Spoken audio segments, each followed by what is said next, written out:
Hoy, huwag mo kalabanin niya. Matapang yan. Tignan naman.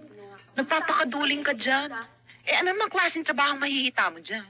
Pag waitress na naman, food na nga ang swelas ng sapatos mo. Kasi silbi sa mga kunghang ngayon, gutom ka pa rin. Wala akong magagawa. Ayoko na sa dati kong trabaho Hoy, gusto mo sumama ka na lang sa akin bukas? Mag-extra tayo sa pelikula. Big scene, maraming kailangan babae sa eksena. At kalagasan! Tanungin mo kung sino nando doon, artista. Uy, sino? Si Gabby Concepcion at Richard Gomez. Hindi ko naman type yung mga yun Yabang Hoy! Mahiya naman kayo. Wala sa mga itsura niyo mukhang artista. Mahiya naman kayo sa balat niyo. Kaya kung ikaw, Digna, sumama ka na lang sa akin. Bukas na bukas, aayusin kita doon sa mga kaibigan kong Hapon. Takapalan lang naman mukha yan Alam mo, Tala, matagal-tagal na rin akong punding-pundi dyan sa mga arte mo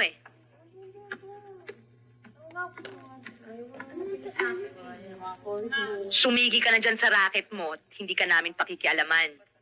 Pero wag mo kaming idadamay dyan sa klase ng pamumuhay mo. Dahil gusto pa rin naman naming maging marangal sa harapan ng tao at lalong-lalo na sa harapan ng Diyos. Kung di ka titigil, ako uupak sa'yo, ha? Pa!